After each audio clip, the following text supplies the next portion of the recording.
এক্সেলের ভিতরে যেসব ফাংশনগুলো আছে ফাংশনগুলো আপনারা পাবেন এই যে ফর্মুলা যে ট্যাবসটা দেখতে পাচ্ছেন এই ট্যাবের আন্ডারে ফাংশন লাইব্রেরি, এই লাইব্রেরি আন্ডারে পাবেন। এখানে টোটাল আছে 350 প্লাস ফাংশন আছে এক্সেলের মধ্যে। তো এখানে এই যে ফাংশনগুলো দেখতে পাচ্ছেন এগুলো পুরো ক্যাটাগরি ওয়াইজ ভাগ করা। এখানে টোটাল ক্যাটাগরি ওয়াইজ ফাংশন হলো 14টা ক্যাটাগরি টোটাল। তো এখানে ক্যাটাগরি ওয়াইজ যেমন ডেট অ্যান্ড টাইমের জন্য যে ফাংশনগুলো সেগুলো আপনি এখান থেকে সরাসরি দেখতে পারবেন। তো এখানে নতুন যেসব ফাংশনগুলো আছে সেগুলো আপনারা এখান থেকে খুঁজে পাবেন যদি আপনি ইউজ করতে চান। এরপরে মোর ফাংশনসে গেলে এখানে আরও কিছু ক্যাটাগরি আছে যেগুলা এরকম এইভাবেই কিন্তু এইগুলা এইভাবে এখানে শো করছে। তো এই কয়েক রকম ক্যাটাগরিতে ফাংশনগুলো ভাগ করা হয়েছে যে আপনি কোন ধরনের ক্যাটাগরিতে কাজ করতে চান সেই ক্যাটাগরিটা এখান থেকে আপনি যদি জানেন যে আপনি একটা ফাংশন ইউজ করতে চান কিন্তু আপনি খুঁজে পাচ্ছেন না, এরকম যদি হয় সেক্ষেত্রে যেমন আমি যদি একটা স্ট্যান্ডার্ড ডেভিয়েশনের কথা বলি, এই ফাংশনটা আপনি জানেন না যে কোথা থেকে আপনি খুঁজে বের করবেন। তো সেটা পেতে গেলে যেটা করতে হবে যে স্ট্যান্ডার্ড ডেভিয়েশন এতটুকু আপনার হয়তো জানা থাকবে যে স্ট্যাটিস্টিক্যাল এইটা গ্রুপের ভিতরে থাকার চান্স খুব বেশি, কারণ এটা স্ট্যাটিস্টিক্যাল যেসব ডাটা আছে সেসব ডাটার ক্ষেত্রে ইউজ হয় স্ট্যান্ডার্ড ডেভিয়েশন। এখন আমি যদি স্ট্যান্ডার্ড ডেভিয়েশন খুঁজতে যাই আমি চিন্তা করবো এটা অবশ্যই এস এর ভিতরে থাকার চান্স বেশি। আমি এস এর ভিতরে যদি যাই তাহলে দেখেন যে এখানে স্ট্যান্ডার্ড ডেভিয়েশন, এখানে কয়েক রকমের স্ট্যান্ডার্ড ডেভিয়েশনের ফাংশন আছে। তো এইভাবে আপনি খুঁজে পেতে পারেন। আর যদি আপনি একদমই খুঁজে না পান সেক্ষেত্রে এখানে যে ফাংশন এফ এন যেটা ইনসার্ট ফাংশন দেখাচ্ছে এটা যদি সিলেক্ট করি তাহলে ইনসার্ট ফাংশনের একটা উইন্ডো ওপেন হবে। এখানে আপনি ওই জায়গার মধ্যে ক্যাটাগরি ওয়াইজ দেওয়া আছে, আমি অলে সিলেক্ট করব, করে এখান থেকে আমি যে ফাংশনটা খুঁজে পেতে চাই সেই ফাংশনটা আমি এখান থেকে দিব।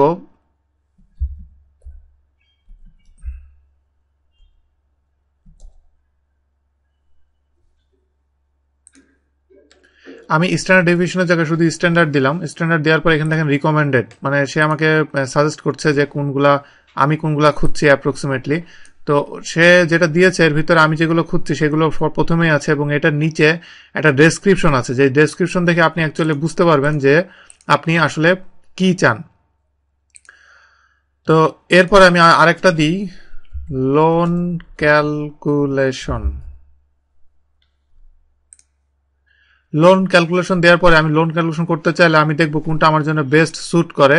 আমি এখানে এইভাবে একটা একটা করে যদি আমি সিলেক্ট করি, দেখেন পিএমটি সিলেক্ট করার পরে দেখেন payment for a loan based on constant payments and a constant interest rate. তো এখানে আমি যেটা চাচ্ছিলাম সেটা এইটা। তো এভাবে আপনি যদি ফাংশন না খুঁজে পান আপনি এখানে এইভাবে আপনি ইউজ করে দেখতে পারেন।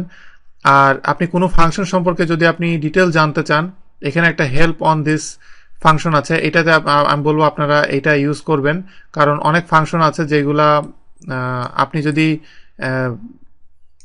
ইউজ করতে চান আর এখানে অনেক ভ্যালুয়েবল ইনফরমেশন এখান থেকে আপনি পাবেন। যেমন পিএমটি ফাংশন যেটা এখানে দেখেন ডেসক্রিপশন, সিনট্যাক্স, এরপরে কোন ভ্যালু দিয়ে কি কি বোঝানো হয়, ইভেন এক্সাম্পল পর্যন্ত এখানে দেয়া আছে।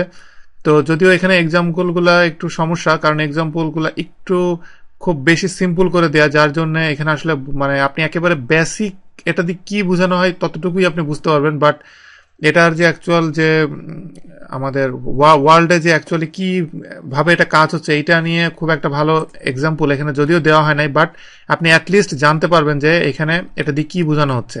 এবং অনেক ফাংশনের ক্ষেত্রে আমিও দেখেছি যে এখানে অনেক ভ্যালুয়েবল ইনফরমেশন এখান থেকে পাওয়া যায়। যেমন এখানে দেখেন যে এখানে সিনট্যাক্সের ক্ষেত্রে এটার ভিতরে রেট, এন, পার, পিভি এগুলো কোনটা দিয়ে কি কি বোঝানো হয়েছে এগুলো আপনি ফাংশন যখন লিখতে যাবেন তখন আপনি কিন্তু বুঝতে পারবেন না যে কোনটা দিয়ে কি। পিভি মানে প্রেজেন্ট ভ্যালু, এন পার মানে total number of payments for a loan for the loan. যেমন আমি যদি এখানে ওই ফাংশনটা আমি যদি দিই পিএমটি দিলে এখানে দেখেন রেট আমার এখানে শো করছে, এরপরে এন পার, তা আমি এগুলো আমাকে জানতে হবে যে কোনটা যে কি দিয়ে কি বোঝানো হচ্ছে। তো অবশ্যই হেল্পলাইনটা আপনাদেরকে অনেক হেল্প করবে। আর আমি আরেকটা জিনিস আপনাদেরকে বলি যে আমি ফাংশনের নেক্সট লেসন থেকে আমি ক্যাটাগরি ওয়াইজ আমি আপনাদেরকে ফাংশন দেখাবো। তো আমি হয়তো টেক্সট এই ক্যাটাগরি থেকে আমি শুরু করব। তো এখানে যেমন আমি সাপোজ এখানে টেক্সট ক্যাটাগরি আমি কিছু ফাংশন আমি আপনাকে দেখানোর সময় এমন হতে পারে যে টেক্সটে দেখার একটা ফাংশন আছে যেই ফাংশনটা আমি দেখানোর সময় আমার আরো কিছু ওই ফাংশনটা দেখা, ওই ফাংশনটা নিয়ে কাজ করতে যে আদার্স অন্য কিছু ফাংশন আমাকে ইউজ করা লাগছে, কিন্তু সেগুলো আপনি অলরেডি জানেন না। যদি এরকম হয় তাহলে সেই ক্ষেত্রে আপনি একটা কাজ করতে পারেন, ওই ভিডিওটা আপনি জাস্ট পজ করে রাখতে পারেন। যেমন এমন যদি হয় যে টেক্সটের ভিতরে আমি এক্স্যাক্ট যে ফাংশন এটা আমি কাজ করব, এটা কাজ করতে যে লজিকের ভিতরে যে ইফ আছে সেটা আমি ইউজ করছি, তাহলে সেক্ষেত্রে আপনি যেটা করবেন, এক্স্যাক্ট যে ফাংশনটা এই ভিডিওটা আপনি পজ করে রেখে দিতে পারেন, মানে আপনি এটা জাস্ট পরে দেখবেন, ওটা মার্ক করে রাখবেন। এরপরে আপনি এরপরে সামনে যখন আপনার লজিকের যে ভিডিও লেসনটা পাবেন, ওইটার ভিতরে ইফের যে লেসনটা ওইটা দেখার পরে আপনি এই এই এক্স্যাক্টটা দেখলে আপনি এক্স্যাক্টের পুরা জিনিসটা বুঝতে পারবেন।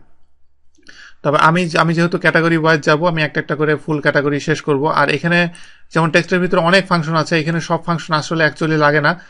দেখা যাচ্ছে এখানে আপনার 50 থেকে 60% ফাংশনই ঘুরে ফিরে আপনি ওইগুলো ইউজ করবেন। অনেক ফাংশন আছে যেগুলো অলমোস্ট কাছাকাছি কাজ করে, একটু এদিক ওদিক আছে।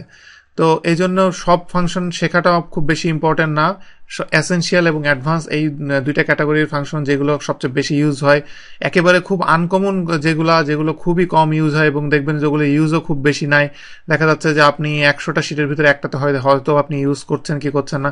তো এই ধরনের যেসব ফাংশনগুলো আছে ওইগুলো আমি স্কিপ করব, যেগুলো একেবারে ইম্পর্টেন্স খুবই কম, সেগুলো আমি কিছু কিছু ফাংশন ইউজ করবো, বাট আমি ম্যাক্সিমাম ফাংশনই এখানে আমি দেখাবো।